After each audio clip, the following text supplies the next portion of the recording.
Bismillah. Assalamualaikum warahmatullahi wabarakatuh. Alhamdulillah hamdan katsiran thayyiban barakan fih kama yuhibbu rabbuna wa yarda. Wa asyhadu an la ilaha illallah wahdahu la syarikalah wa asyhadu anna Muhammadan abduhu rasuluhu la nabiyya ba'da ma ba'du. Raditu billahi rabba wa bil islami dina wa bi Muhammad nabiyya wa rasulah.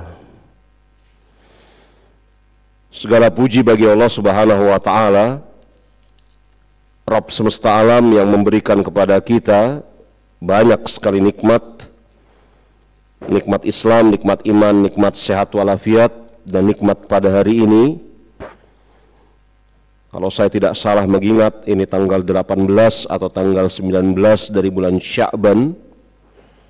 Allah Subhanahu wa taala kembali mempertemukan kita di dalam pembahasan kitab Umdatul Ahkam.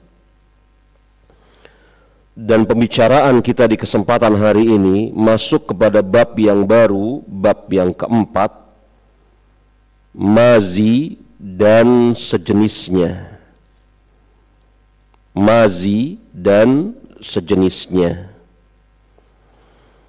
Di dalam bab ini dibawakan yakni 6 hadis. Hadis ke-25 sampai dengan hadis yang ke-30. Yang apabila kita cermati hadis-hadis tersebut menjelaskan tentang najis-najis dan bagaimana cara mensucikannya. Najis-najis dan bagaimana cara mensucikannya. Allahu a'lam bissawab. Saya belum menjumpai mengapa Syekh Abdul Ghani Al-Maqdisi rahimahullahu ta'ala tidak memberikan judul atas bab yang keempat ini, misalnya najis dan bagaimana mensucikannya. Nampaknya kalau diberikan judul najis dan bagaimana cara mensucikannya lebih mewakili dibanding mazi dan sejenisnya. Sampai sekarang saya belum menjumpai ungkapan para ulama tentang mengapa beliau tidak memberikan judul dengan bab macam-macam najis dan cara mensucikannya. Terlepas dari itu, kalau kita perhatikan 6 hadis yang ada di dalam bab ini menjelaskan tentang sebagian, bukan seluruhnya, najis yang tersifati sebagai najis yang ringan, bukan najis yang berat. Kalau pembicaraan najis yang berat telah kita bahas pada kesempatan yang lalu terkait dengan mandi janabah. Mandi janabah itu terjadi diantaranya dengan sebab seseorang terkena yakni apa? Najis yang berat. Najis yang berat telah disebutkan pembicaraannya pada hadis-hadis yang telah lalu. Adapun dari hadis ke-25 sampai hadis yang ke-30, pembicaraannya tertuju kepada najis-najis yang ringan yang tersifati sebagai mukhaffafah atau mutawassithah, dan bagaimana cara mensucikannya. Kita lihat hadis yang ke-25 dari Ali bin Abi Thalib radhiyallahu anhu. Beliau berkata, kuntu rajulan mazaan fastahyaitu an as'ala Rasulullah sallallahu alaihi wasallam limakani ibnatihi minni. Kata Ali bin Abi Thalib, semoga Allah Subhanahu wa taala meridhai beliau, beliau berkata, aku adalah seorang laki-laki yang mazaan di sana maksudnya adalah seorang laki-laki yang gampang keluar mazi. Aku adalah seorang laki-laki yang gampang keluar mazi. Sementara aku malu untuk bertanya kepada Rasulullah sallallahu alaihi wasallam limakan ibnatihi, dengan sebab kedudukan anak perempuannya di sisiku. Yakni yang dimaksud di sana adalah Ali bin Abi Thalib radhiyallahu anhu malu bertanya tentang perkara tersebut karena anak perempuannya Rasulullah yakni Fatimah adalah istri beliau. Jadi Ali bin Abi Thalib malu bertanya kepada Rasulullah dengan sebab anak perempuannya Rasulullah adalah istri beliau. Ini yang menyebabkan Ali bin Abi Thalib malu bertanya perkara ini. Fa'amartu Miqdad bin Aswad, maka aku perintahkan, aku meminta kepada Miqdad bin Al-Aswad, fas'allahu faqala yaghsilu zakrahu wa yatawaddau. Aku perintahkan kepada Miqdad bin Al-Aswad untuk bertanya kepada Rasulullah sallallahu alaihi wasallam, yakni bertanya tentang keadaan Ali bin Abi Thalib yang sering mengeluarkan mazi, bagaimana seharusnya atau apa yang semestinya dia perbuat. Maka faqala, bersabda Rasulullah sallallahu alaihi wasallam, yaghsilu zakarrahu wa yatawaddau, hendaklah dia mencuci kemaluannya dan berwudu. Walil Bukhari, ighsil zakraka wa tawaddu. Dalam riwayat Bukhari disebutkan, cucilah kemaluanmu dan berwuduklah. Walil Muslim, dalam riwayat Imam Muslim, tawaddu wansah farjaka, wuduklah dan siramlah kemaluanmu. Jadi hadis yang ke-25 ini, kalau Anda cermati jemaah rahimani wa rahimakumullah, ini pada hakikatnya berasal dari 3 lafadz yang berbeda akan tetapi saling melengkapi. Yang kalau kemudian Anda cermati lafadz-lafadznya, maka kita akan menjumpai keunikan sekaligus faidah yang mendalam. Kita bahas satu persatu. Sebagaimana yang biasa kita katakan, hadis ini memiliki banyak sekali faidah atau pembahasan di dalamnya. Yang pertama, biografi ringkas Ali bin Abi Thalib radhiyallahu anhu. Ini pembahasan yang pertama. Sebagaimana thariqah atau cara ini adalah cara yang saya tempuh di dalam membahas atau menjelaskan kitab Umdatul Ahkam di majelis kita ini. Pembahasan yang pertama atau permasalahan yang pertama, biografi Ali bin Abi Thalib radhiyallahu anhu. Secara ringkas, beliau adalah Abul Hasan. Beliau berkunyah kepada anak laki-lakinya Al-Hasan bin Ali bin Abi Thalib. Al-Hasan dan Al-Husain adalah dua orang pemuda yang dua-duanya adalah anaknya Ali bin Abi Thalib dengan Fatimah radhiyallahu anha, yang merupakan dua pemuda penduduk surga. Para ulama berbeda pendapat siapa yang paling utama di antara Al-Hasan dengan Al-Husain. Yang saya maksud di sini ulama ahlu sunnah sudah barang tentu. Karena pendapat Syiah Rafidah tidak kita hitung dan tidak diperhitungkan di dalam masalah ini.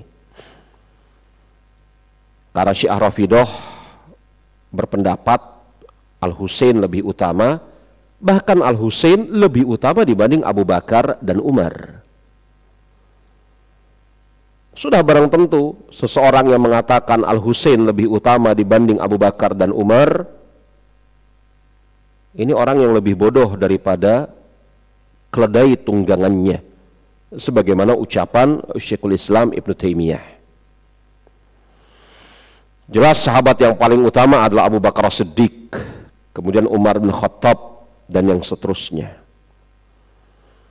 Adapun Syiah Rafidah mengatakan sahabat yang paling utama Al-Husain, bahkan lebih utama daripada Abu Bakar dan Umar. Bahkan kata Syiah Rafidah, Abu Bakar dan Umar bukan sahabat, orang-orang kafir. Na'udzubillah min zalik. Pembicaraan di sini mana yang lebih utama antara Al-Hasan dengan Al-Husain, ini pembicaraan di sisi Ahlus Sunnah. Sebagian Ahlus Sunnah mengatakan yang lebih utama adalah Al-Husain dengan beberapa alasan. Sebagian ulama Ahlus Sunnah berpendapat yang lebih utama adalah Al-Hasan dengan beberapa alasan. Tetapi Allahu a'lam bissawab, saya lebih condong kepada pendapat bahwasanya di antara Al-Hasan dengan Al-Husain yang lebih utama adalah Al-Hasan bin Ali bin Abi Thalib radhiyallahu anhuma. Ketika saya mengucapkan kalimat ini bukan dalam arti saya merendahkan derajat Al-Husain, tidak. Ahlus Sunnah wajib mencintai Ahlul Bait, dan saya persaksikan demi Allah, saya dan Anda semua harus mencintai Ahlul Baitnya Rasulullah Sallallahu Alaihi Wasallam, Al-Hasan juga Al-Husain. Tetapi ditinjau dari segi fadilah, keutamaan, Allahu a'lam bissawab, nampaknya yang lebih utama Al-Hasan. Karena di dalam suatu hadis yang dikeluarkan oleh Imam Ahmad dari sahabat Safinah, Rasulullah Shallallahu Alaihi Wasallam beliau bersabda, al-khilafatu ala manhajin nubuwah salasina sanah. Kekhalifahan di atas manhaj kenabian ada 30 tahun. Kekhalifahan di atas manhaj kenabian ada 30 tahun. Maka dihitung oleh para ulama 30 tahun itu semenjak zaman Abu Bakar Siddiq, Umar, Utsman, Ali bin Abi Thalib, ternyata 29 tahun lebih. Belum genap 30 tahun. Maka setelah Ali bin Abi Thalib radhiyallahu anhu menjadi khalifah, maka sepeninggalan beliau anaknya Al-Hasan yang menggantikannya.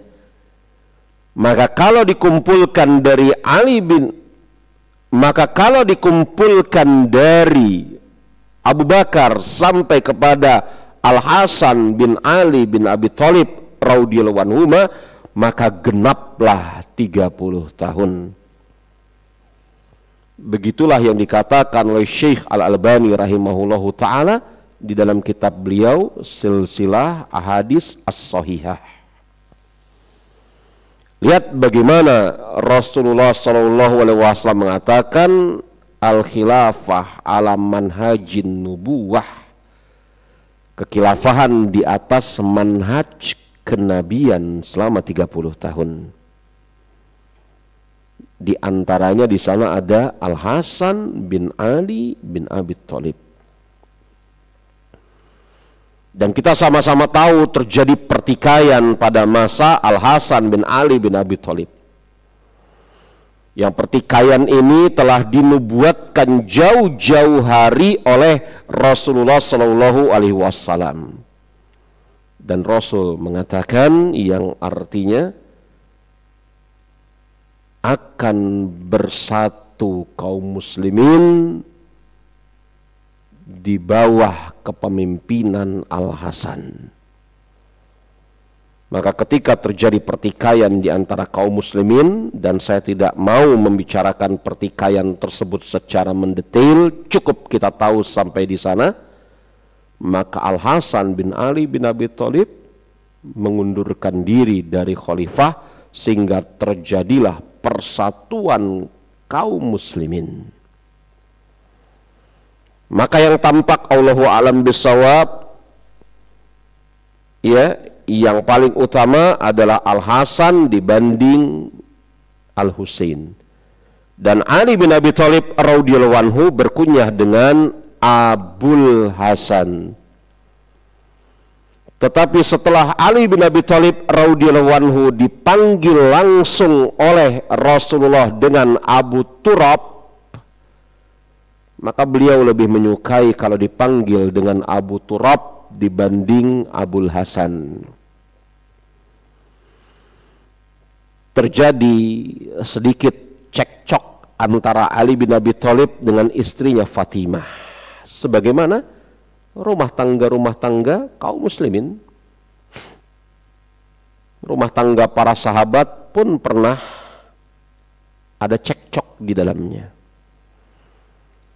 Saya rasa hampir tidak ada rumah tangga, bukan hampir tidak ada, bahkan tidak ada rumah tangga yang tidak ada cekcok di dalamnya. Pasti ada cekcok. Kedewasaanlah, visi dan misi serta tujuan yang samalah yang akan mempererat dan menyatukan rumah tangga itu. Ya enggak? Saya rasa enggak ada rumah tangga yang enggak pernah cekcok. Setiap rumah tangga pernah mengalami permasalahan. Kedewasaan, visi dan misi yang sama yang mempererat dan menyatukan rumah tangga tersebut. Sudah barang tentu atas izin Allah Subhanahu wa taala. Ali bin Abi Thalib, manusia mulia, pernah berselisih dengan Fatimah yang juga manusia mulia. Dan Ali bin Abi Thalib radhiyallahu anhu memilih untuk keluar dari rumah. Maka tidak setiap cekcok harus dihadapi. Terkadang harus didiamkan. Terkadang harus ditinggalkan. Maka kalau terjadi persisihan di dalam rumah tangga antara sepasang suami istri, tidak mesti kemudian harus dibicarakan pada saat itu juga. Harus punya basirah untuk menghadapi persisihan di dalam rumah tangga. Kalau ada api, kemudian dibalas dengan api yang lain, sudah barang tentu tidak mengecil, akan membesar. Maka ketika terjadi persisihan antara Ali bin Abi Thalib dengan Fatimah, Ali bin Abi Thalib memilih untuk diam dan keluar rumah. Beliau keluar rumah bukan pergi ke tempat-tempat hiburan. Ini nasihat wasiat saya kepada siapapun, khususnya kepada para suami. Kalau menghadapi, termasuk juga kepada para istri ya. Tapi biasanya yang mengambil cara seperti ini laki-laki. Kalau suami dengan istri bertikai, biasanya istri memilih diam di rumah dan membasahi bantal, yakni menangis. Biasanya begitu yang dipilih oleh perempuan. Sedangkan laki-laki biasanya memilih untuk keluar. Persis seperti Ali bin Abi Thalib memilih untuk keluar. Tetapi Ali bin Abi Thalib bukan keluar ke tempat-tempat hiburan. Tetapi beliau keluar menuju masjid.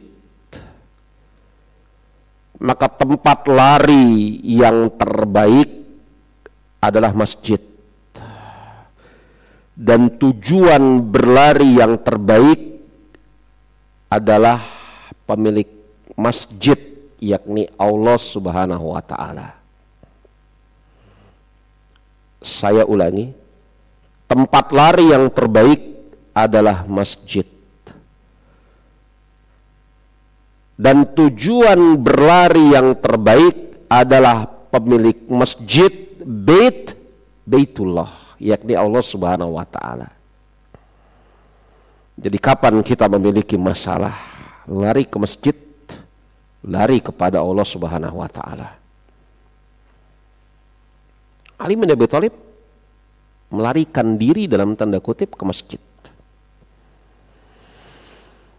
Tidur dia, dan kita sama-sama mengetahui bahwasanya Masjid Nabawi pada zaman itu tidak beralaskan marmer apalagi karpet, tetapi masih tanah. Ali bin Abi Thalib tertidur dan pipinya menempel ke tanah.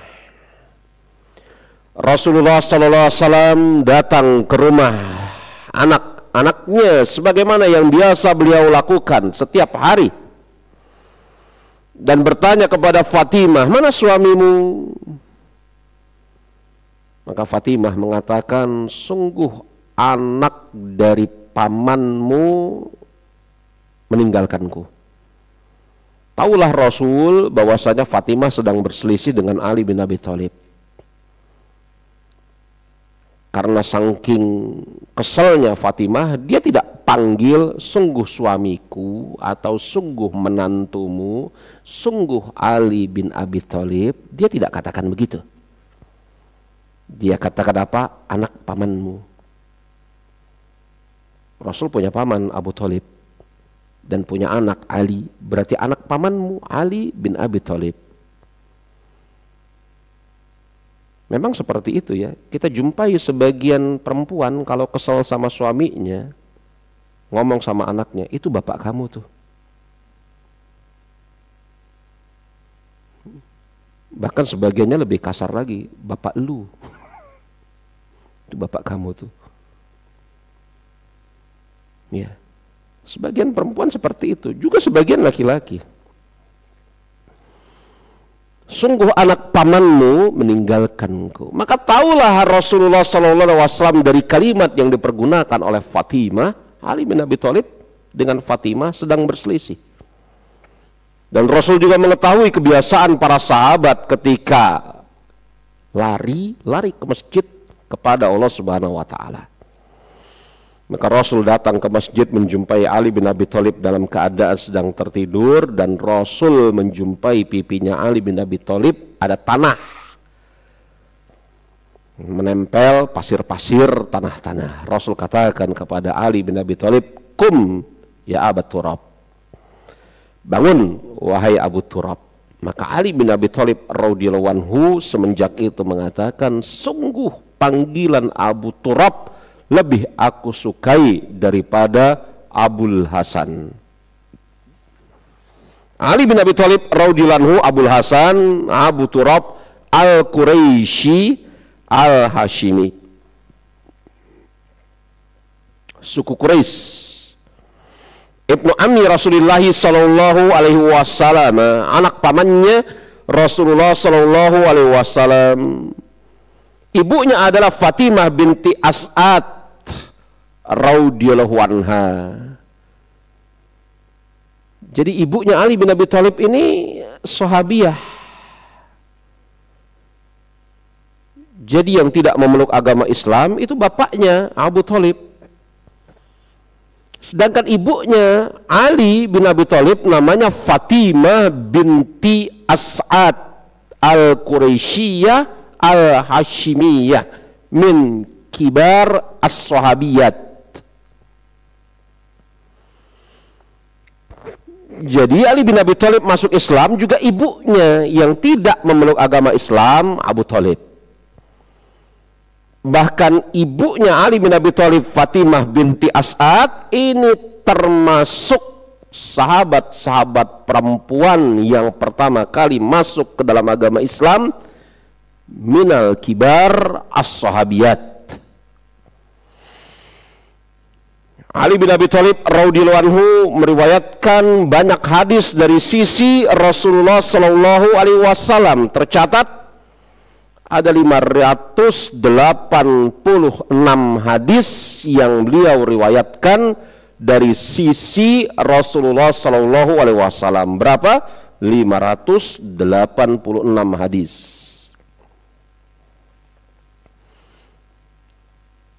Dan beliau adalah salah seorang di antara khulafaur rasyidin. Dan beliau adalah salah seorang di antara 10 sahabat yang dijamin masuk ke dalam surga. Dan beliau termaksud orang yang pertama kali masuk ke dalam agama Islam dari golongan anak-anak. Dan Ali bin Abi Thalib radhiyallahu anhu wafat pada saat usianya 63 tahun. 4 khulafaur rasyidin, 3 diantaranya wafat pada usia 63 tahun. Abu Bakar, Umar, dan Ali wafat pada saat usia mereka 63 tahun. Adapun Utsman bin Affan wafat pada saat usianya 86 tahun. Ali bin Abi Thalib wafat pada saat usianya 63 tahun. Beliau mengikuti seluruh peperangan bersama Rasulullah SAW kecuali perang Tabuk. Jadi seluruh peperangan Ali mengikuti kecuali perang Tabuk. Kecuali perang Tabuk. Adapun Miqdad bin Al-Aswad Al-Farisi, orang Persia, dan dia memeluk agama Islam pada saat peperangan Badar. Para ulama berbeda pendapat sebelum atau setelah perang Badar. Beliau meriwayatkan 42 hadis dari Rasulullah SAW.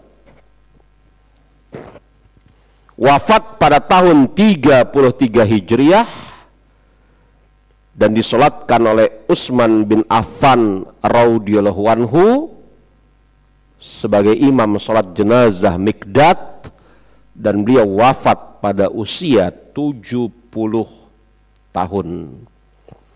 Ini pembahasan yang pertama, yakni biografi ringkas Ali bin Abi Thalib dan Al-Miqdad bin Al-Aswad.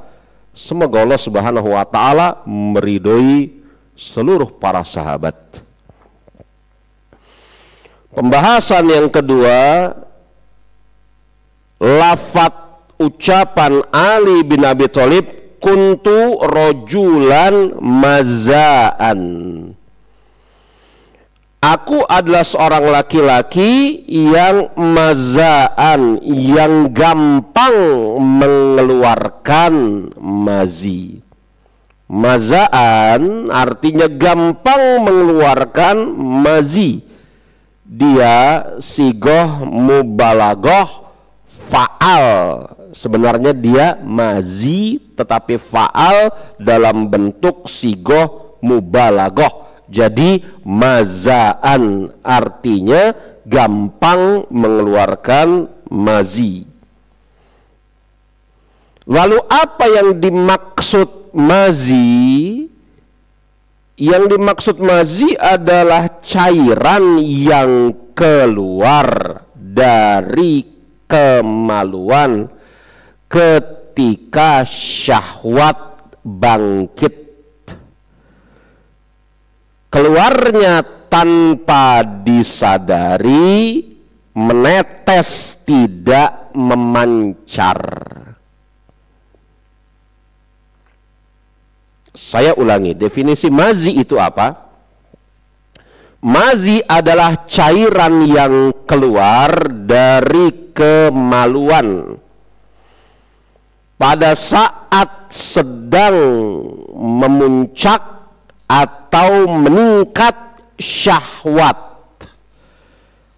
Dari potongan kalimat ini maka terbedakanlah antara mazi dengan air kencing. Air kencing cairan yang keluar dari kemaluan, tetapi keluarnya tanpa dibarengi dengan syahwat. Iya kan? Bahkan atas kuasa Allah Subhanahu wa ta'ala, atas orang-orang yang masih sehat, lagi normal, kandung kemihnya, saluran urinnya, maka ketika dia bangkit syahwat, maka Allah Subhanahu wa ta'ala tutup saluran kencing. Iya kan? Maka atas orang-orang yang masih sehat, hampir tidak mungkin ketika syahwatnya bangkit mengeluarkan air kencing. Kalau dia mencoba, maka akan sakit sangat luar biasa. Dan ini nggak selayaknya Anda coba, karena akan menimbulkan efek yang buruk. Ini betul-betul kuasa dari Allah Subhanahu wa ta'ala. Karena saluran kencing dengan saluran sel telur atau sel sperma itu dua saluran yang berbeda pada asal di atasnya. Kalau laki-laki sel sperma, kalau perempuan sel telur. Yang sel telur itu apabila tidak dibuahi akan gugur dalam bentuk darah haid. Ini dua saluran, ini saluran yang berbeda dengan saluran kencing. Maka ketika syahwat sedang bangkit, yang terbuka adalah saluran sperma atau saluran telur, dan tertutuplah saluran kencing. Maka jangan terbayangkan kalau kemudian apa? Terjadi yang namanya jima, kemudian sel sperma laki-laki itu masuk ke dalam saluran kencing perempuan. Ini jangan terbayangkan hal yang seperti itu.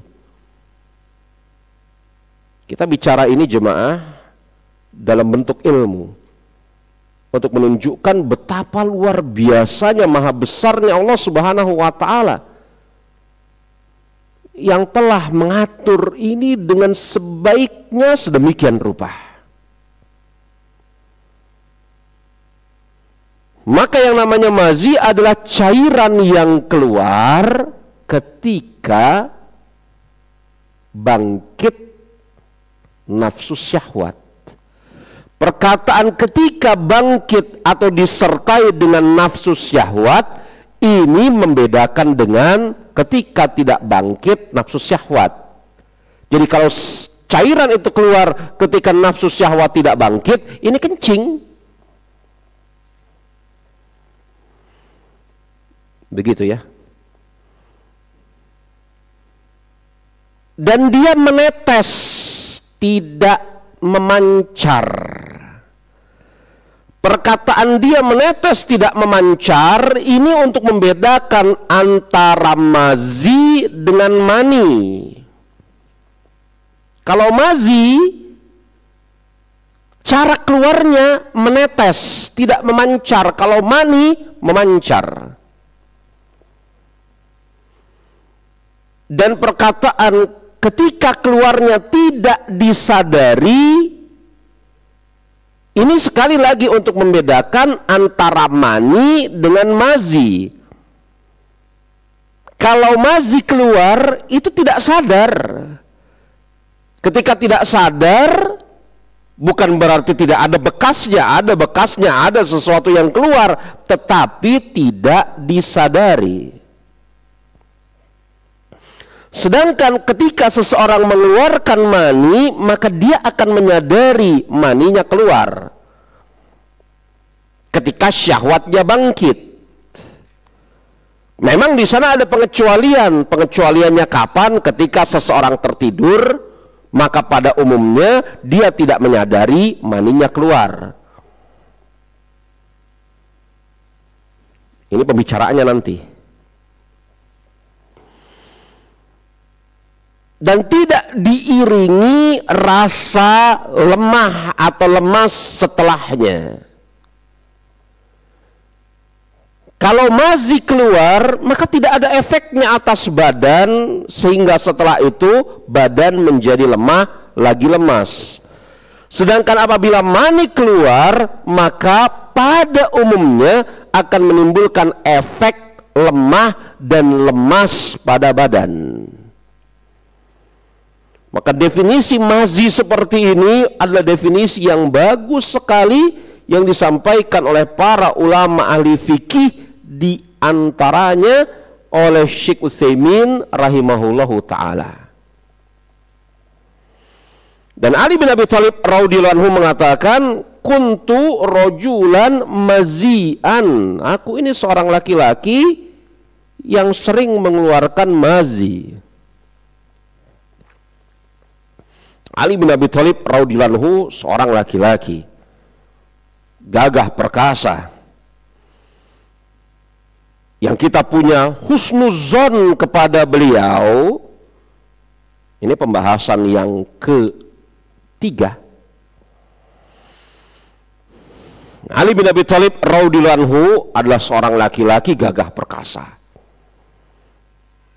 yang kita punya prasangka baik kepada beliau, dan harus seperti itu, karena tidak boleh seorang muslim punya prasangka buruk kepada muslim yang lain, apalagi muslim yang lain ini adalah seorang sahabat, apalagi sahabat sekelas Ali bin Abi Thalib. Ali bin Abi Thalib radhiyallahu anhu adalah seorang sahabat pemuda gagah perkasa. Kalau tadi kita kembali kepada definisi mazi adalah apa? Adalah cairan yang keluar ketika syahwat sedang memuncak. Maka timbul suatu pertanyaan. Kalau Ali bin Abi Thalib radhiyallahu anhu mengatakan, saya adalah seorang laki-laki yang sering mengeluarkan mazi, maka itu kan mengindikasikan bahwasanya Ali bin Abi Thalib syahwatnya sering memuncak. Betul? Pertanyaan lanjutannya, kenapa syahwatnya Ali bin Abi Thalib sering memuncak? Maka bentuk baik sangka kita kepada Ali bin Abi Thalib karena beliau terpikat dengan Fatimah radhiyallahu anha, istrinya. Dan memang ada sebagian laki-laki yang seperti itu, yang ketika melihat istrinya syahwatnya langsung memuncak. Memang ada sebagian laki-laki yang seperti itu, dan itu normal saja, sesuatu yang biasa. Bahkan yang mengkhawatirkan apabila ada seorang laki-laki ketika melihat istrinya bahkan dalam keadaan yang maaf, yang sudah berdandan sebaik-baiknya pun tidak tergerak syahwatnya. Laki-laki yang seperti ini jemaah, ada sebab mengapa terjadi hal seperti itu. Tapi saya mengingat sekali ucapan guru kita, Al-Ustadz Abdul Hakim bin Amir Abdad hafizahullah ta'ala, bahwasanya kapan seorang laki-laki pandai menundukkan pandangan matanya, maka syahwatnya akan terjaga dan tidak dia tumpahkan di jalan-jalan. Ucapan yang azim dari beliau hafizahullah ta'ala. Kapan seorang laki-laki pandai menundukkan pandangan matanya, maka syahwatnya akan terjaga, sehingga syahwatnya tidak dia sia-siakan untuk perempuan-perempuan yang tidak halal untuk dia lihat. Syahwatnya dia tabung sehingga menjadi sangat banyak untuk pasangan halalnya, yakni istrinya.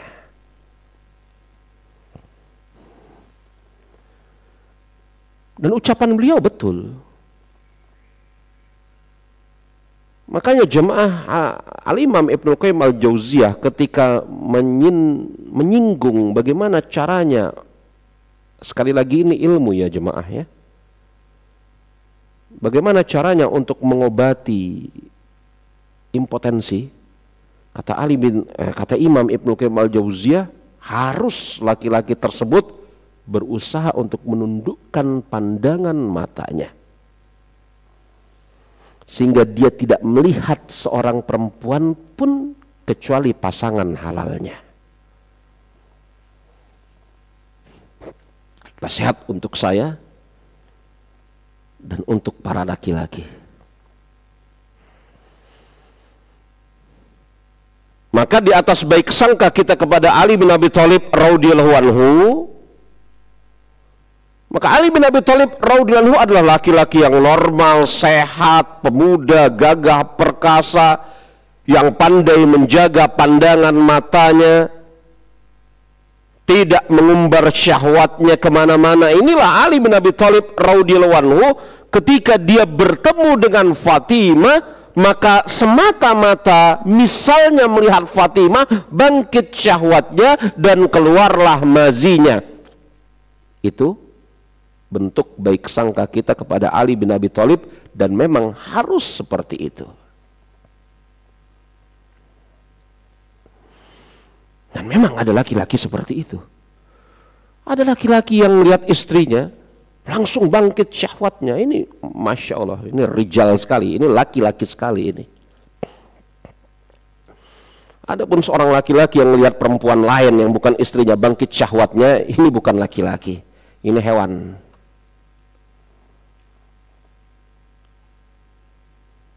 Ali bin Abi Thalib radhiyallahu anhu.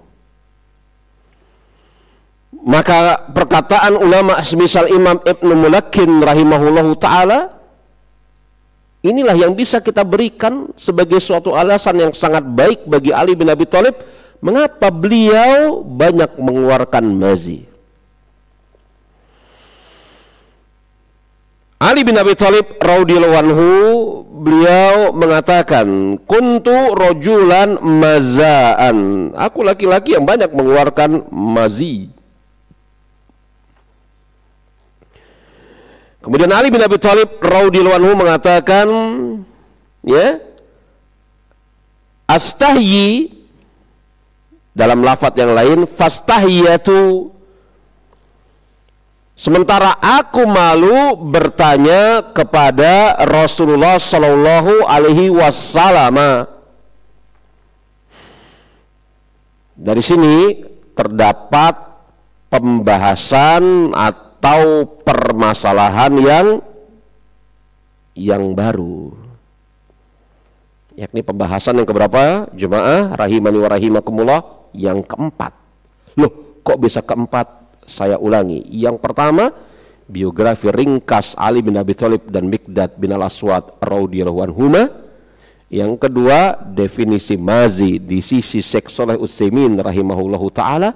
Yang ketiga, alasan mengapa Ali bin Abi Thalib radhiyallahu anhu sering mengeluarkan mazi sebagaimana dikatakan oleh Al-Imam Ibnu Mulakin. 3 bukan, sekarang yang keempat. Ali bin Abi Thalib radhiyallahu anhu mengatakan, saya malu bertanya kepada Rasulullah sallallahu alaihi wasallam.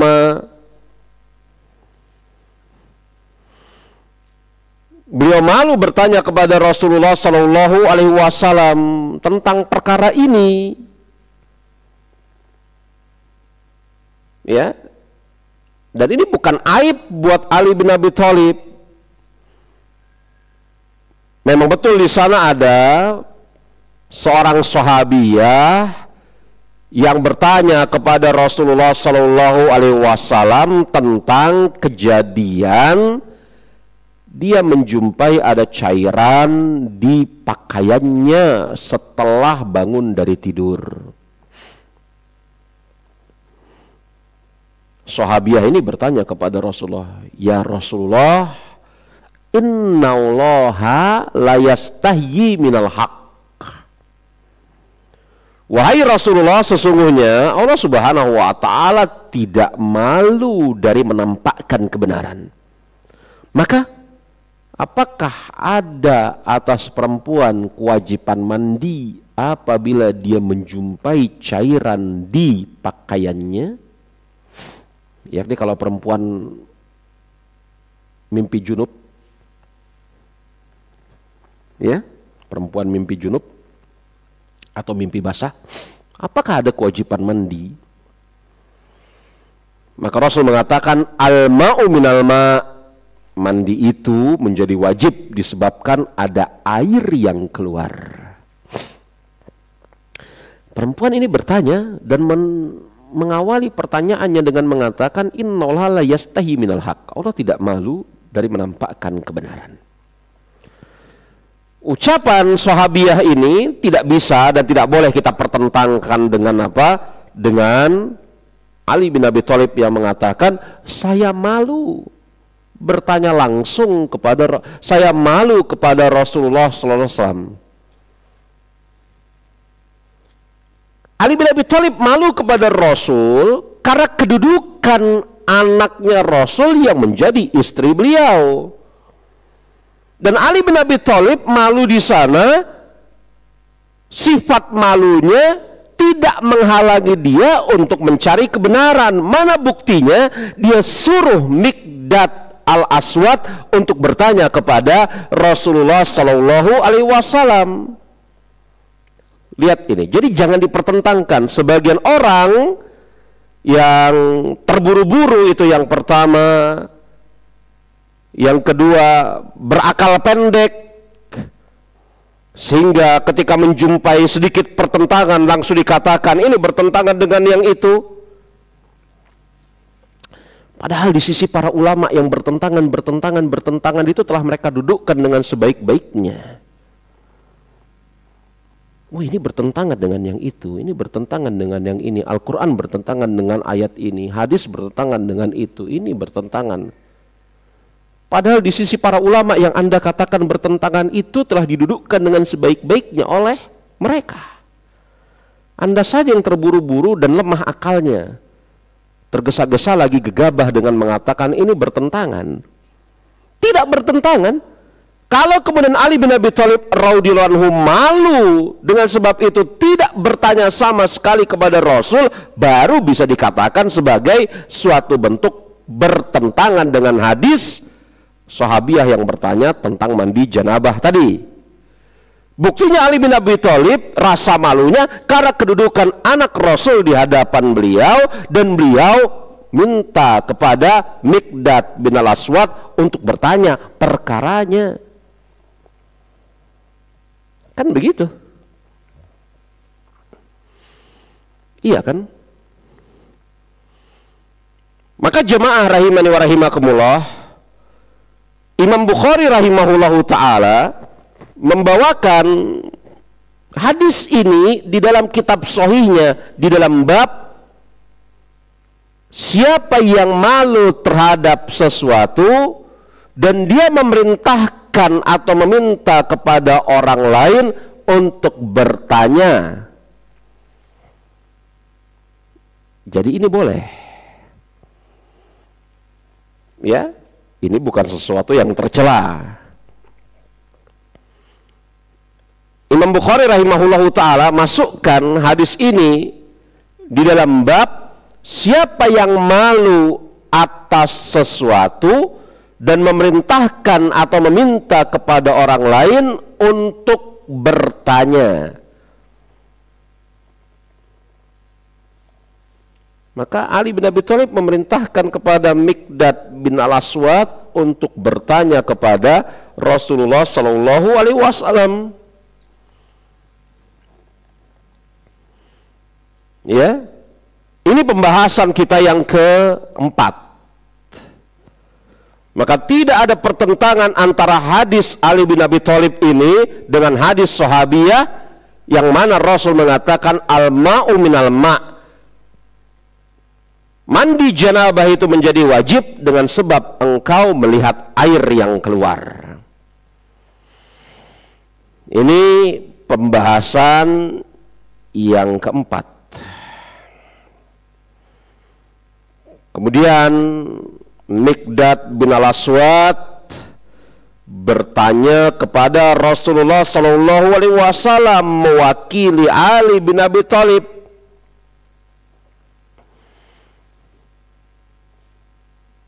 Maka Rasul mengatakan yaghsilu zakrahu wa yatawaddu.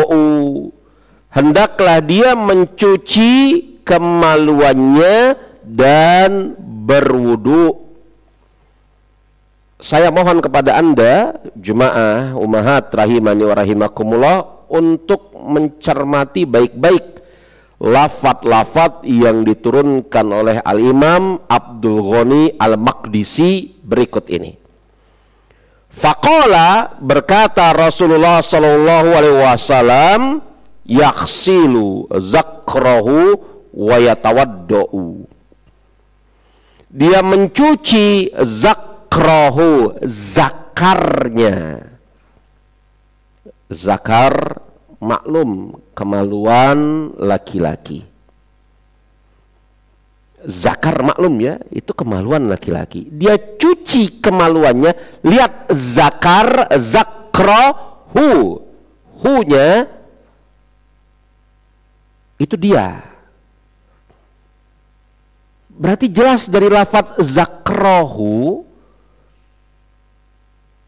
Miqdad bin Al-Aswad sedang menyampaikan secara gamblang bahwasanya pertanyaan itu bukan muncul dari sisinya, tetapi dari sisi orang selainnya. Saya ulangi. Jelas dari lafaz zakrahu, hu di sana itu jelas sekali Miqdad bin Al-Aswad sedang menyampaikan pertanyaan tersebut, dan pertanyaannya tidak dari sisinya tapi dari sisi orang lain. Zakrahu, maka atas orang tersebut dia mencuci zakarnya. Kalau kemudian Miqdad mengesankan bahwasanya pertanyaan itu muncul dari sisinya, bukan muncul dari orang lain, maka lafadznya zakroka, cuci kemaluanmu, bukan cuci kemaluannya. Itulah yang ada di dalam lafadz selanjutnya, walil Bukhari ighsil zakroka. Dalam riwayat Imam Bukhari, cuci kemaluanmu. Jadi di dalam dua lafadz ini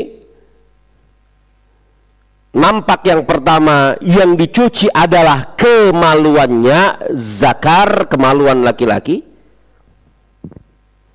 Dan di sana nampak bahwasanya lafadznya ada perbedaan, hu dengan ka, dia dan engkau. Dari lafadz dia zakrahu jelas Mikdad sedang menyampaikan apa? Bahwasanya pertanyaan bukan dari sisi dia, tapi dari sisi orang yang lain, orang ketiga. Lalu yang benar zakrahu atau zakroka? Dua-duanya benar. Ini pembahasan yang kelima. Kita cermati lafadz-lafadznya ya. Kita cermati apa? Lafadz-lafadznya secara mendetail. Dua-duanya benar. Ketika Mikdad bin Al-Aswad menyampaikan suatu pertanyaan dan dia menghikayatkan bahwasanya pertanyaan ini tidak dari sisinya, maka Rasul mengatakan zakrahu, orang itu. Dan para ulama juga mengatakan Mikdad juga mungkin dan sangat benar kemungkinan ini menyampaikan bahwasanya pertanyaan ini dari sisi dia. Makanya Rasul mengatakan zakroka, kemaluanmu.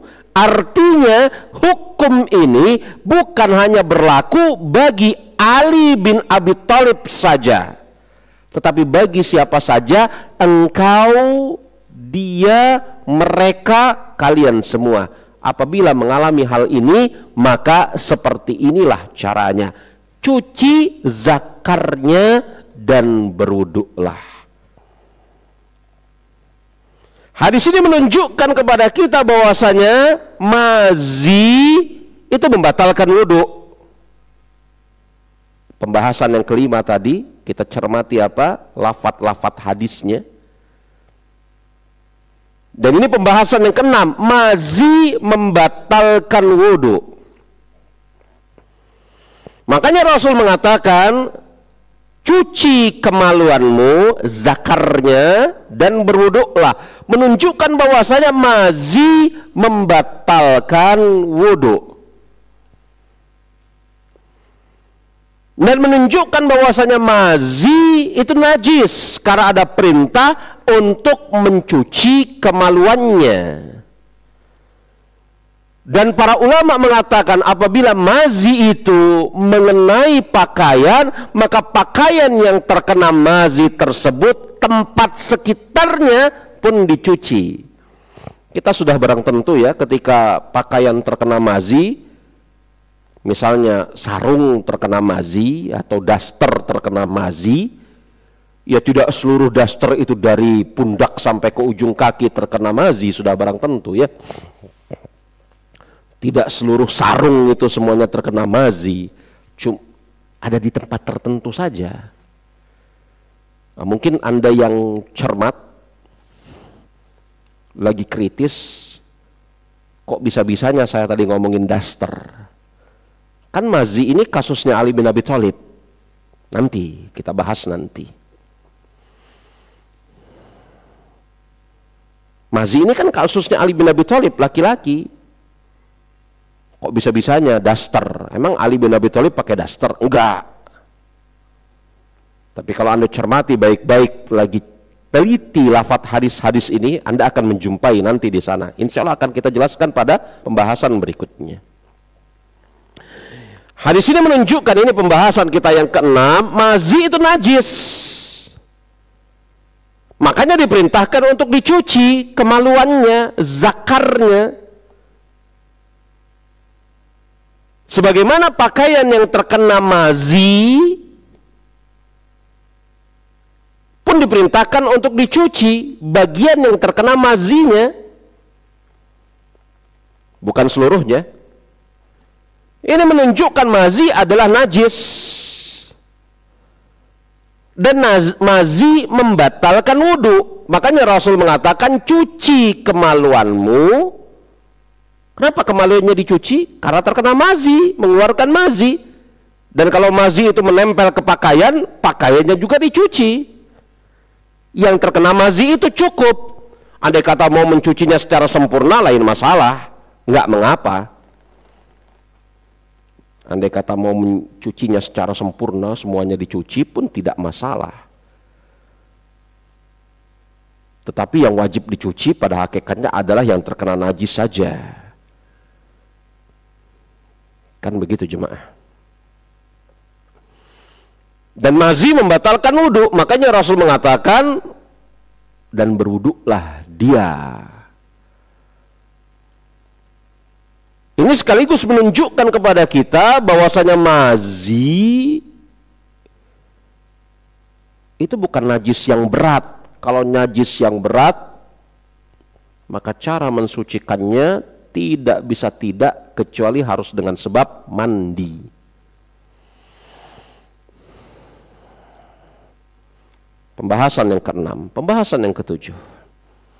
Dan pembicaraan bahwasanya mazi ini adalah najis, itu diucapkan oleh banyak ulama, diantaranya oleh Syekh Said bin Ali bin Wahab Al-Qahtani dalam kitab beliau Salatin Nabi. Beliau menghikayatkan dari gurunya Syekh bin Bas dan banyak ulama yang juga berpendapat mazi najis. Kita lanjutkan pembahasan yang ketujuh. Tadi saya singgung-singgung daster. Saya singgung-singgung daster. Padahal kasusnya Ali bin Abi Thalib, laki-laki. Dan laki-laki haram hukumnya pakai daster. Dengan alasan apapun. Baik alasan lucu-lucuan, apalagi alasan nggak lucu-lucuan. Tadi saya singgung daster. Maka para ulama mengatakan mazi bisa keluar juga dari perempuan. Mazi juga bisa keluar dari perempuan dengan proses yang sama sudah barang tentu. Ketika seorang perempuan melihat suaminya, terpikat dia, syahwatnya memuncak, mengeluarkan cairan tanpa dia sadari, tanpa efek lemas, menetes, begitu ya. Maka perempuan pun bisa mengeluarkan mazi. Loh, mana buktinya perempuan mau mengeluarkan mazi? Ya, buktinya secara kenyataan. Perempuan mengeluarkan mazi itu waki secara kenyataan. Lagian coba Anda cermati lafadz Imam Muslim, walil Muslim, dalam riwayat Imam Muslim, tawaddo wansah farjak, wuduklah dan siramlah kemaluanmu.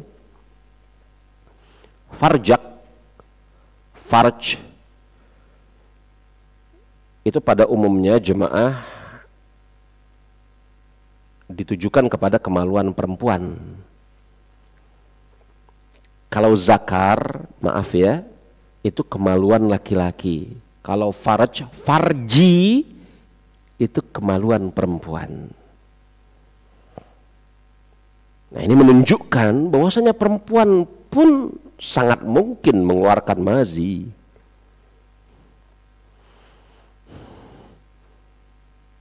Dan sebagian ulama, dan pendapat ini Allahu a'lam bishawab, adalah pendapat yang saya pandang benar sampai saat ini. Ini pembahasan yang berikutnya, yang ke-8, mengatakan bahwasanya ifrozat minan nisa, yakni ifrozat itu cairan yang keluar secara terus menerus dari seorang perempuan, atau yang biasa diistilahkan atau diketahui sebagai keputihan, itu digolongkan sebagai mazi. Betul, keputihan itu bukan mazi. Dia memiliki hal yang berbeda. Kalau mazi itu keluar dengan sebab meningkatnya syahwat, adapun keputihan tidak ada hubungannya dengan syahwat.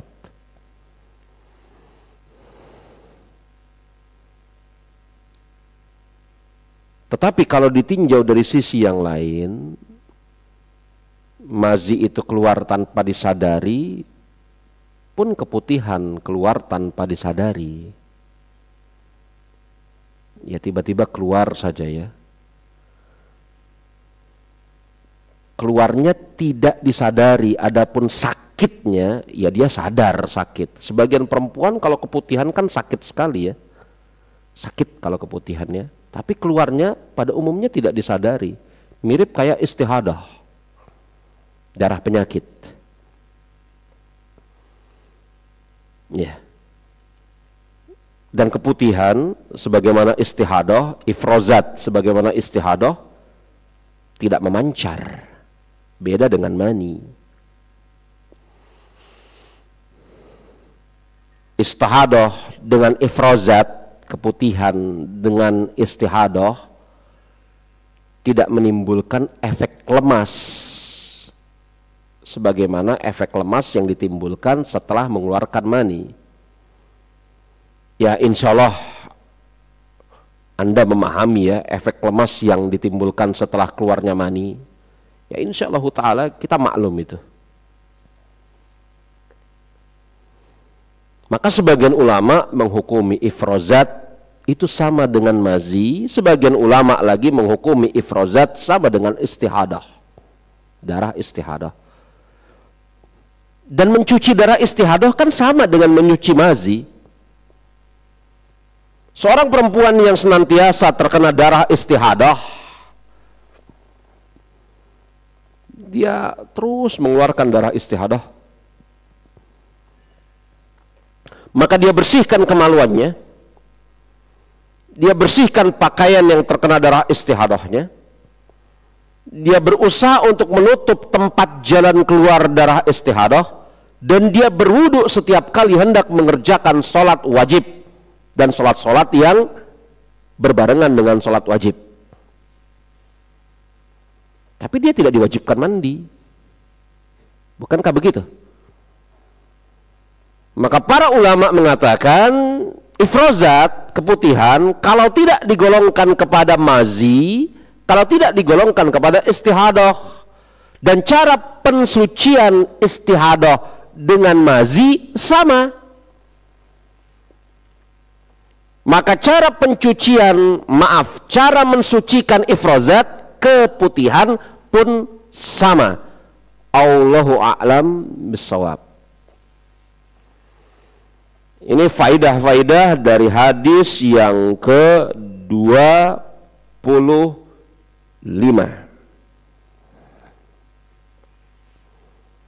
Ya.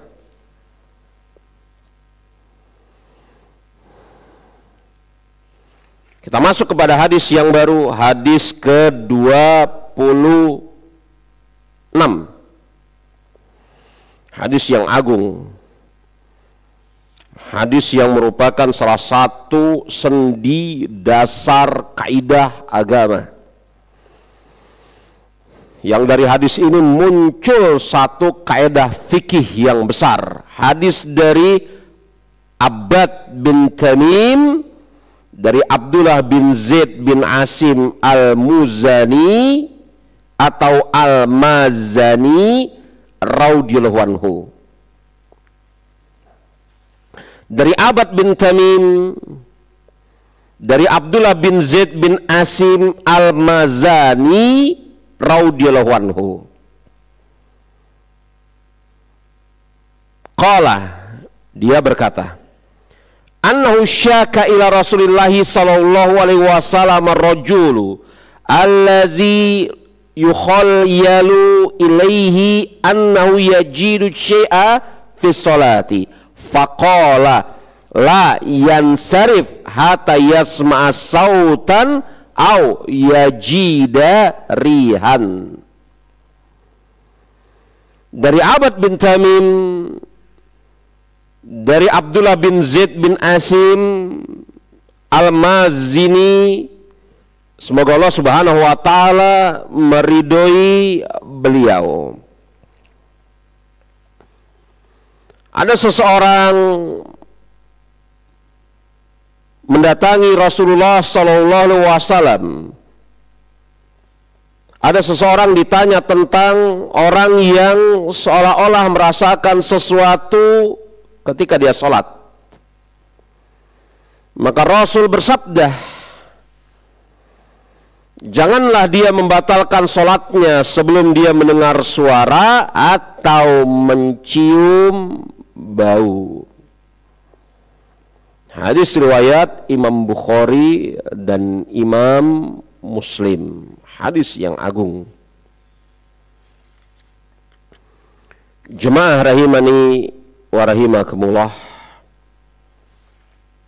Hadis yang agung sekali.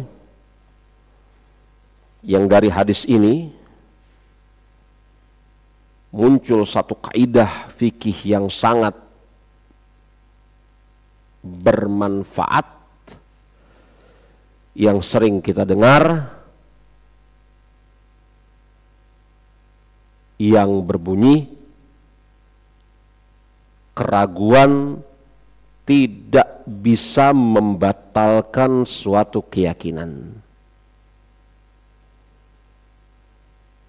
Keraguan tidak bisa membatalkan suatu keyakinan. Kita undur pembicaraan tentang kaidah fikih besar tersebut. Kita bersama-sama memperhatikan, mencermati hadis ini. Dari Abad bin Tamim, beliau adalah seorang tabi'in. Dari Abdullah bin Zaid bin Asim al-Mazini. Dari Abdullah bin Zaid bin Asim al-Mazini. Beliau adalah salah seorang sahabat yang namanya mungkin asing di telinga kita. Tetapi jemaah, untuk tidak mengecilkan sahabat-sahabat yang lain, tidak, demi Allah tidak. Dan masing-masing di antara mereka memiliki keutamaan-keutamaan. Ada sebagian sahabat yang meriwayatkan banyak sekali hadis. Ada sebagian sahabat yang hanya meriwayatkan sedikit hadis. Kaum muslimin mendapatkan manfaat dari itu semua. Dengan cara dan bentuk yang berbeda-beda. Dari 7 orang sahabat yang banyak meriwayatkan hadis, saya ulangi dengan lebih pelan. Dari 7 orang sahabat yang banyak meriwayatkan hadis, tidak terdapat nama Abdullah bin Zaid bin Asim al-Mazani. Enggak ada nama itu di dalam 7 tersebut. Tetapi sekali beliau meriwayatkan hadis, maka dari hadisnya tersebut manusia mendapatkan manfaat yang sangat banyak. Ada satu kaidah fikih yang sangat bermanfaat muncul dari hadis ini, bahwasanya keraguan tidak bisa merubuhkan suatu keyakinan. Serupa dengan kasus Abdullah bin Zaid bin Asim al-Mazani, Umar bin Khattab radhiyallahu anhu, Umar bin Khattab tidak termaksud 7 orang sahabat yang banyak meriwayatkan hadis. Tetapi ketika beliau meriwayatkan hadis innamal a'malu binniyat, maka hadis innamal a'malu binniyat setengah syariat, kata sebagian ulama. Sebagian lagi mengatakan sepertiga, sebagian lagi mengatakan seperempat. Imam Syafi'i mengatakan layak hadis innamal a'malu binniyat masuk ke dalam 70 bab dari cabang-cabang ilmu. Bahkan hadis innamal a'malu binniyat terbangun darinya satu kaidah fikih besar. Kaidah fikih yang berbunyi al-umuru bimaqasidiha. Perkara-perkara, keadaan-keadaan itu tergantung pada maksud-maksudnya. Al-umur bimaqasidiha. Yang sebagian ulama mengatakan lebih baik lafadznya bukan al-umuru bimaqasidiha, tetapi amalu biniyat. Amal itu dengan niatnya. Terlepas dari itu semua, lihat bagaimana Allah Subhanahu wa Ta'ala memberikan kepada siapa? Kepada para sahabat keutamaan-keutamaan yang beraneka ragam. Yang kita sebagai kaum muslimin pada hari ini bisa mengambil manfaat-manfaat dari para sahabat dengan cara yang berbeda-beda. Ini tidak meremehkan para sahabat yang meriwayatkan banyak hadis, enggak. Justru kita bersyukur kepada Allah Subhanahu wa Ta'ala ada orang-orang yang meriwayatkan banyak hadis, sehingga agama Islam yang datang dari Allah lewat perantaraan Rasulullah lengkap kita terima sampai hari ini.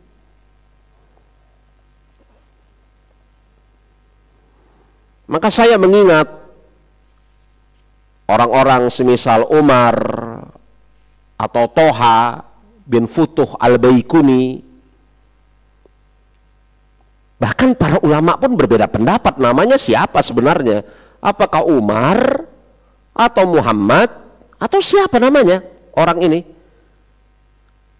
Tetapi nisbatnya kepada al-Baikuni, penyusun Manzumah Baikuniyah, bait-bait syair dalam ilmu hadis. Dia tidak menulis buku yang lain yang sampai kepada kita kecuali Manzumah Baikuniyah, dan bukunya sungguh membawa banyak manfaat. Jadi tulisan Umar atau Muhammad al-Baikuni ini yang sampai kepada kita cuma satu, Manzumah Baikuniyah, tapi membawa manfaat dipelajari oleh siapapun yang hendak mempelajari ilmu hadis.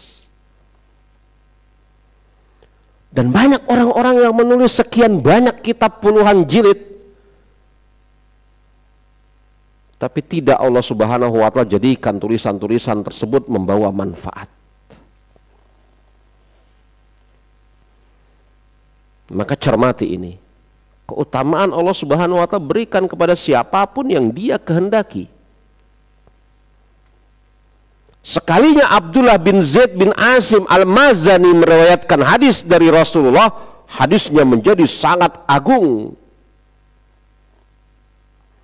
Sampai keluar kaidah al-yakin la yazalu bisyak. Keyakinan nggak bisa roboh dengan sebab keraguan.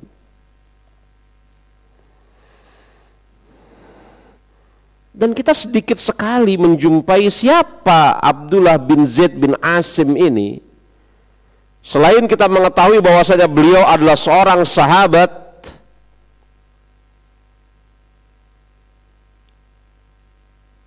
yang pernah mengikuti perang-perang terakhir bersama Rasulullah SAW setelah perang Khandaq. Bahkan jemaah rahimani wa rahimakumullah, para ulama pun berbeda pendapat tentang di mana beliau wafat, dimakamkan di mana, pada usia berapa.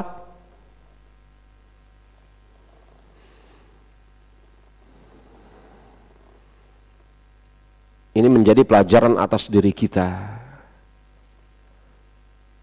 bahwasanya yang namanya ketenaran, keterkenalan bukan satu-satunya. Coba, apakah Anda pernah mendengar ada seorang sahabat yang namanya Abdullah bin Zaid bin Asim al-Mazani radhiyallahu anhu? Mungkin sebagian kita baru mendengarnya sekarang ini, atau pernah mendengarnya pada kesempatan yang lalu, tetapi karena jarang hadisnya, namanya tidak senantiasa disebut. Ini menunjukkan kepada kita jemaah ketenaran, keterkenalan, popularitas bukan satu-satunya. Bahkan ketenaran, popularitas yang membawa kepada rasa bangga itu sesuatu yang dijauhi oleh para salafus soleh. Ada buku yang ditulis oleh Imam Ibnu Abi Dunya yang berjudul Al-Akhfiya, yang kalau kita baca buku tersebut isinya menjelaskan tentang betapa sangat salafus soleh lari dari ketenaran dan keterkenalan, popularitas. Ini mungkin berbanding terbalik dengan sebagian di antara kaum muslimin, bahkan orang-orang yang menisbatkan diri dengan manhaj salaf. Sebagian kaum muslimin, orang-orang yang menisbatkan diri kepada manhaj salaf bahkan hari ini senang popularitas. Senang menampakkan dirinya dengan berbagai macam cara. Bahkan pada bahkan pada hal-hal yang pada hakikatnya tidak penting. Pada hakikatnya tidak penting. Dia menampakkan dirinya. Salafus soleh lari dari perkara ini. Andai kata mereka terkenal, bukan mereka mencari keterkenalan.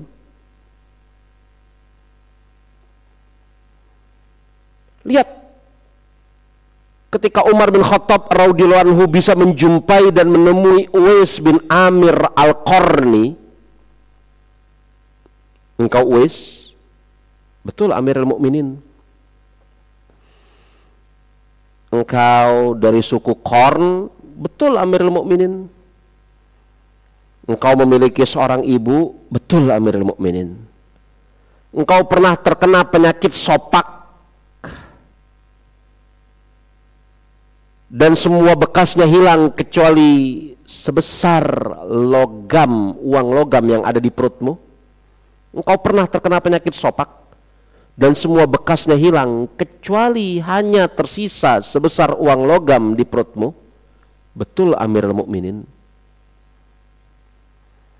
Maka kalau begitu, kata Umar bin Khattab kepada Uwais bin Amir Al-Qarni, berdoalah engkau kepada Allah Subhanahu wa taala untuk diriku. Uwais Al-Qarni mengatakan, aku tidak mau Amirul Mukminin. Karena engkau Umar bin Khattab, aku Uwais Al-Qarni.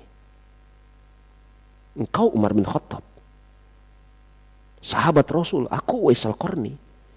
Bagaimana mungkin engkau meminta aku berdoa kepada Allah Subhanahu wa taala untuk dirimu? Demi Allah, kata Umar, aku mendengar Rasulullah SAW bersabda, akan datang seorang pemuda dari suku Qarn, dari negeri Yaman, yang memiliki ciri-ciri seperti ini. Carilah dia, dan apabila kalian ketemu dengannya, maka mintalah dia berdoa kepada Allah. Jadi Umar sedang menjalankan wasiat Rasulullah SAW, berdoalah engkau kepada Allah wahai Uwais untuk diriku. Maka ketika Uwais Al-Qarni mengetahui ini adalah wasiat Rasulullah, Uwais Al-Qarni kemudian berdoa kepada Allah Subhanahu wa taala. Lalu ummahat, akhwat, ikhwan, setelah itu kemana Uwais Al-Qarni? Apakah dia ikut kembali ke Madinah bersama Umar? Ataukah kemudian dia memajangkan dirinya untuk menunggu orang-orang mendatanginya meminta doa? Kemana Uwais Al-Qarni? Menghilang. Bahkan tidak diketahui oleh para ulama makamnya, wafatnya, usia wafatnya di mana dan kapan. Menghilang Uwais Al-Qarni. Maka itu salafus soleh. Saya tidak bisa bayangkan andai kata ada orang semisal Uwais Al-Qarni pada hari ini. Mungkin dia akan mejeng. Menunggu orang-orang datang, setelah itu dia sibuk berdoa.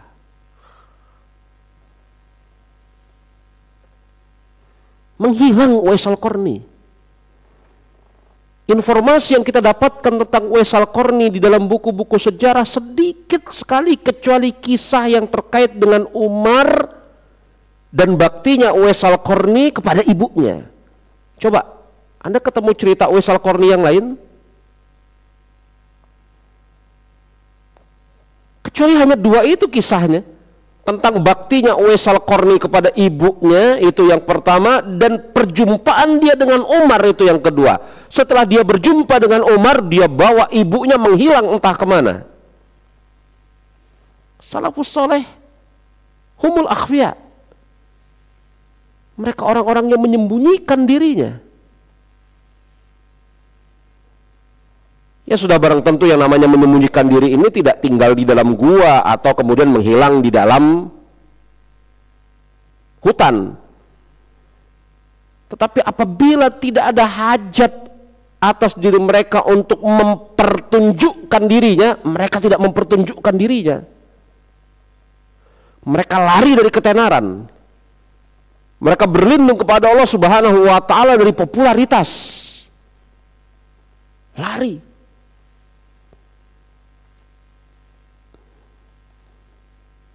Siapa di antara Anda semua yang pernah mendengar nama Abdullah bin Zaid bin Asim Al-Mazani sebelum ini?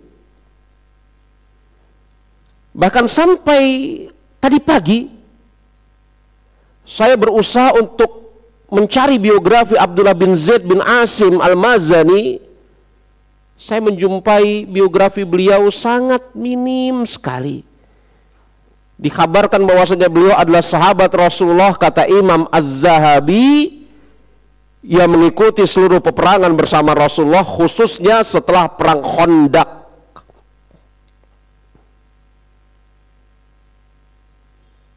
Semoga Allah Subhanahu wa taala meridhai para sahabat.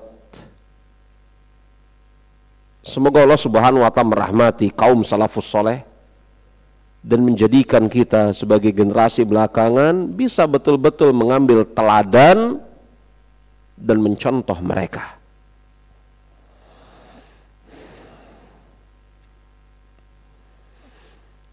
Itu yang pertama. Tentang biografi ringkas Abdullah bin Zaid bin Asim Al-Mazani. Yang kedua, sukiya ila Nabi sallallahu alaihi wasallam. Abdullah bin Zaid bin Asim Al-Mazani menuturkan bahwasanya Rasulullah Shallallahu Alaihi Wasallam ditanya tentang orang yang merasakan sesuatu ketika dia sedang sholat.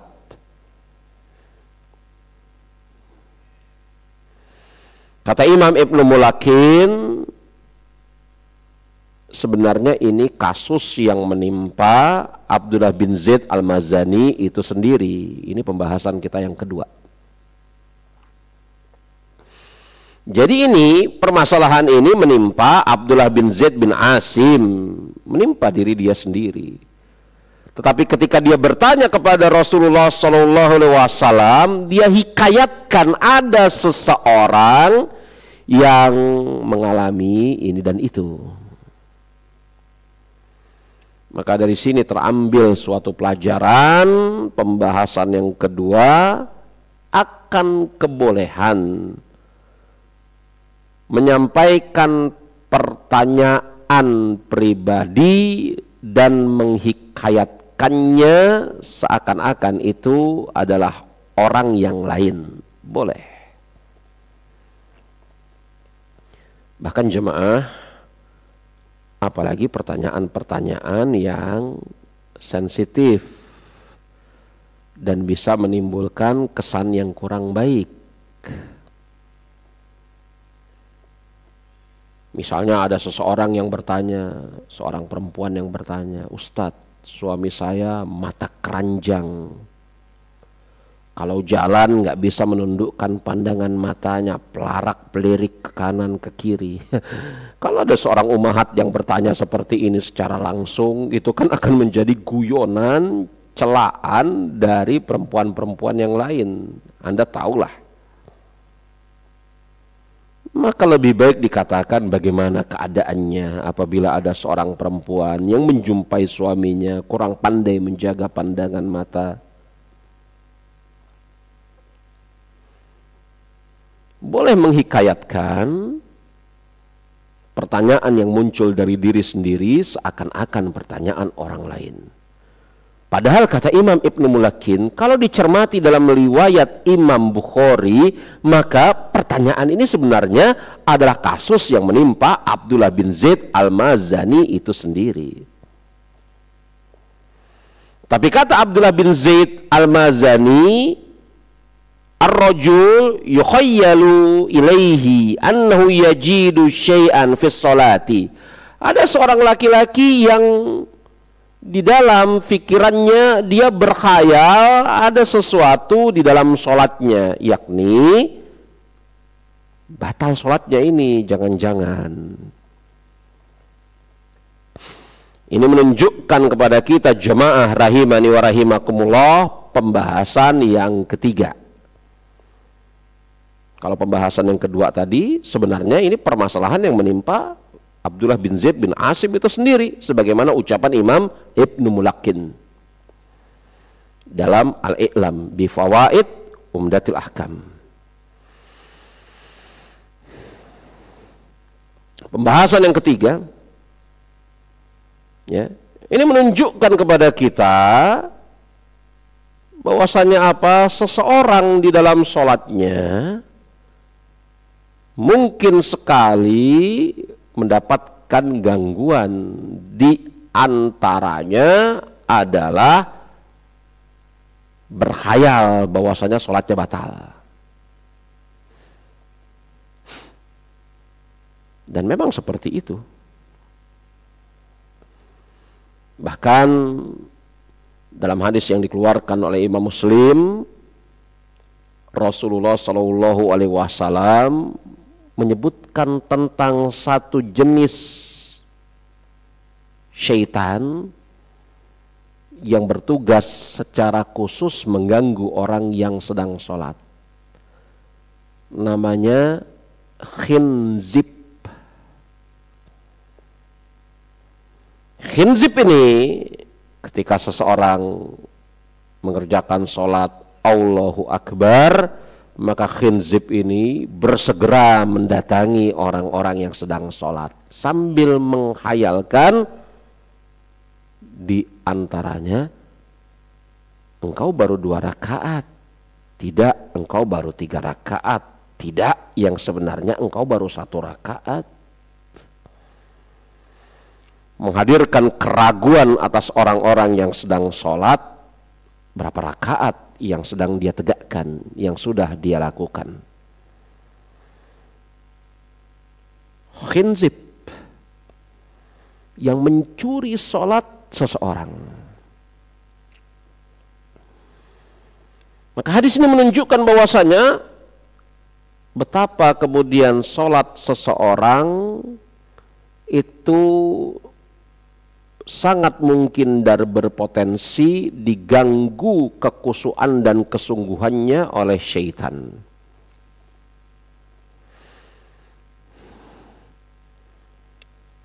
Dan itu sesuatu yang manusiawi. Bukan berarti tidak perlu dilawan,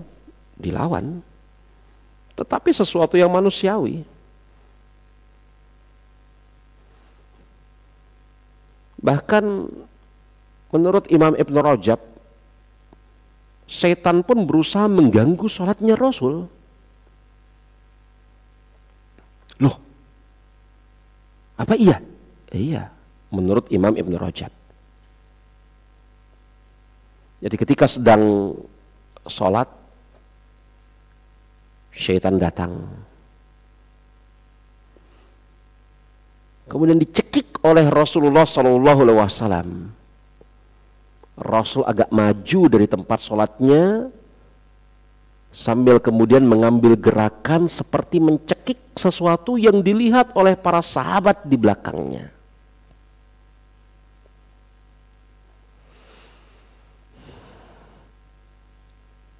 Maka setelah itu Rasul tidak pernah lagi diganggu oleh setan. Tapi ini menunjukkan, kata Imam Ibn Rajab, bahkan setan berusaha mengganggu sholatnya Rasulullah SAW. Setelah Rasul cekik dan Rasul ikat di tiang masjid, maka tidak lagi kemudian setelah itu Rasul diganggu oleh syaitan.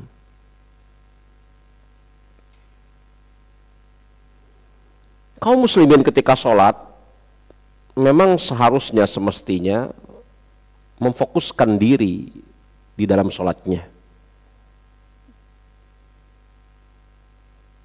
Tetapi bukan berarti apabila seseorang muslim yang sholat kemudian datang gangguan,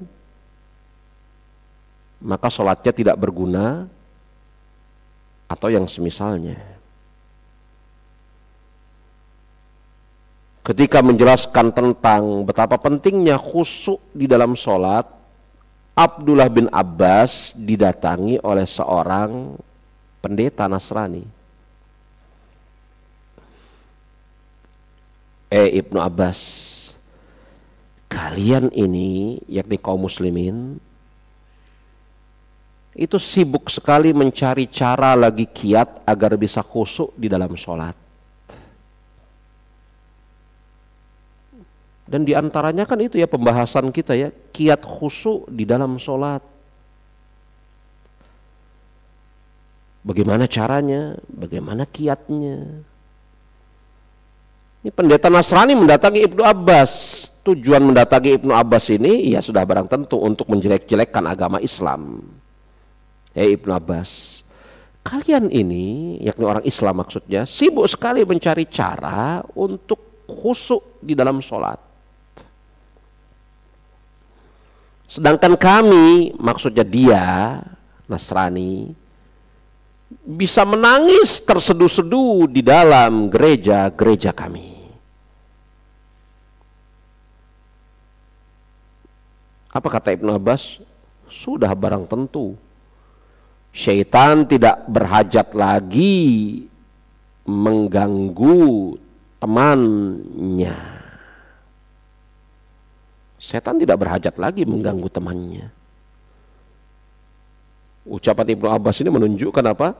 Makanya kaum muslimin terus-menerus diganggu oleh syaitan karena syaitan mengetahui kaum muslimin ini musuhnya.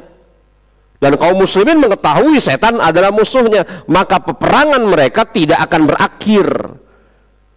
Adapun orang-orang Nasrani telah berdamai dengan setan. Lagi ngapain setan ngeganggu sahibnya? Begitu maksud Ibnu Abbas. Maka syaitan tidak berhajat kepada rumah yang rubuh.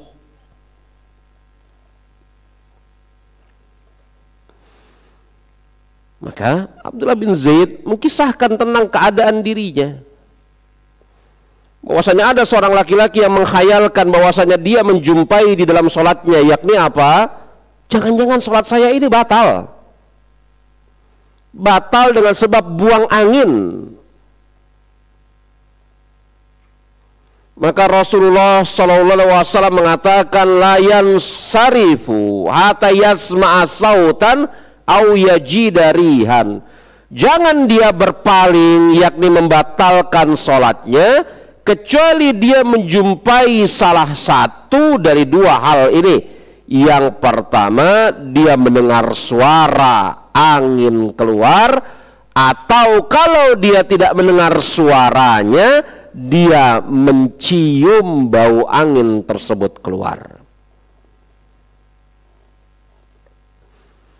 Mendengar suara, mencium bau, itu menunjukkan keyakinan wudhunya batal, yang mengakibatkan sholatnya batal. Yang dengan sebab itu dia harus memperbaharui wudhu dan mengulangi sholatnya, andai kata itu sholat wajib. Kalau dia tidak mencium bau, tidak mendengar suara, maka kembali kepada hukum asal, wuduknya tidak batal. Kalau wuduknya tidak batal, sholatnya pun tidak batal. Maka tidak perlu, bahkan tidak boleh dia membatalkan sholatnya dengan sebab keraguan akan keabsahan wuduknya. Maka inilah dari hadis ini terambil kaidah yang sangat besar, bahwasanya apa? Keyakinan tidak bisa rubuh dengan suatu prasangka atau keraguan semata-mata. Inilah yang diucapkan oleh Al-Hafidh Ibnu Hajar Al-Asqalani rahimahullahu ta'ala dalam kitab beliau Fathul Bari. Jadi kalau seseorang meyakini dia dalam keadaan berwudu, suci, tidak terkena najis pakaiannya, dia sholat, maka sholatnya sah. Kalau kemudian di tengah sholat dihayalkan, ada bisikan pikiran di benaknya bahwasanya pakaiannya terkena najis, wudunya tadi tidak sah, ataupun yang semisalnya, maka dia singkirkan keraguan tersebut, dia tetap lanjutkan sholatnya. Kapan dia boleh membatalkan sholatnya, bahkan wajib membatalkan sholatnya? Andai kata keyakinannya tersebut berubah. Berubah dengan sebab apa? Bukan dengan sebab keraguan, tetapi dengan sebab keyakinan berikutnya bahwasanya memang betul-betul pakaiannya terkena najis. Jadi keyakinan tidak bisa dirubuhkan atau digantikan dengan keraguan. Keyakinan hanya bisa dirubuhkan atau digantikan dengan apa? Keyakinan yang lain, atau bahkan keyakinan yang lebih kuat. Kalau seseorang takbiratul ihram Allahu Akbar, dia meyakini bahwasanya dia telah berwudu, pakaiannya suci. Kemudian ada hayalan di benak dia, jangan-jangan pakaiannya ada najis. Maka dia tidak boleh batalkan sholatnya. Dia wajib melanjutkan sholatnya. Sampai kapan? Sampai datang keyakinan yang lain bahwasanya memang betul wuduknya batal, atau dia belum berwudu, atau pakaiannya terkena najis, atau yang semisalnya. Maka yang bisa merubuhkan keyakinan adalah keyakinan yang lain, atau keyakinan bahkan yang lebih kuat. Ini kata Al-Hafidh Ibnu Hajar Al-Asqalani dalam Fathul Bari, sebagaimana juga ucapan Al-Khattabi yang dibawakan oleh Imam Nawawi di dalam syarah beliau terhadap Sahih Muslim dan yang selainnya. Allahu a'lam bissawab. Selesai pembicaraan kita dari hadis yang ke-26 ini. Insyaallah ta'ala pada kesempatan yang akan datang kita akan lanjutkan kepada hadis yang berikutnya, hadis ke-27 dan yang seterusnya. Mungkin ada beberapa pertanyaan yang hendak ditanyakan terkait dengan pembahasan kita, saya persilahkan. Kita masih punya waktu kurang lebih 5 sampai 10 menit ke depan. Saya persilahkan kalau ada yang hendak ditanyakan. Saya persilahkan jemaah.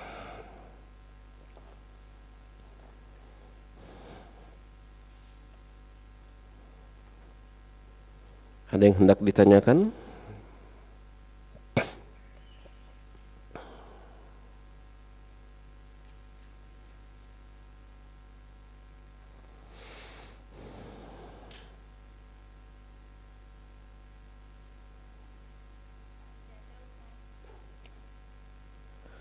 Taib, apabila tidak ada yang mengganjal atau hendak dipertanyakan, Kita cukupkan pertemuan kita di kesempatan hari ini sampai di sini. Mudah-mudahan yang kita bahas membawa manfaat pribadi bagi saya dan Anda semua. Kita tutup dengan mengucapkan subhanakallahumma wa bihamdika asyhadu an la ilaha illa anta astaghfiruka wa atubu ilaik wa akhiru da'wana alhamdulillahirabbil alamin. Assalamualaikum warahmatullahi wabarakatuh.